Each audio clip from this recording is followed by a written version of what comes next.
لما حد يجي يسالني عن مقادير الكيكايه بحط رجل على رجل قبل ما ابدا كلام. ليه؟ علشان الكيكايه بتاعتي سواء مقاديرها او القوالب اللي انا بعمل فيها بتطلع مظبوطه على الشعر. بعيدا عن مقادير الكيك اللي كله عارفها وكيكايه معتمده وهنزل لكم المقادير بتاعتها في الكومنتات. بيعتمد على ايه؟ بيعتمد على قالب كيك، قالب كيك الكيكايه ما تلزقش، قالب كيك يشرفني قدام ضيوفي، قالب كيك يطلع مختلف، 4 كيكات في قالب واحد. ده ازاي ده؟ وهيحصل ازاي؟ هيحصل بقوالب الكيك الجديده زي ما انتم شايفين كده، جرانيت غير لاصق تماما. 4 اشكال من الكيك في قالب واحد زي ما انتم شايفين كده ما شاء الله. طب انا لو مش عايزه اعمل ميني كيك او حاجه بالشكل ده اعمل ايه؟ عندي الكيكايه الكبيره بالشكل ده. هوريكم دلوقتي 3 الوان ب3 اشكال لقوالب الكيك اللي ما بتلزقش. شايفين؟ بصوا المنظر عامل ازاي؟ ما شاء الله اللهم بارك.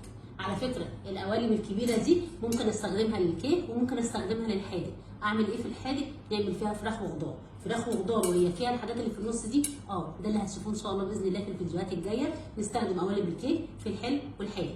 هنزل لكم في الكومنتات اللينك بتاع الصفحه اللي هتجيبوا منها القوالب، علشان ما فيش عروسه او ست بيت ما ينفعش يكون مطبخها ما فيهوش القوالب دي. كيكايه مظبوطه يعني قالب ما بيلزقش، والقالب اللي ما بيلزقش هتلاقوه عندنا وبس. سلام.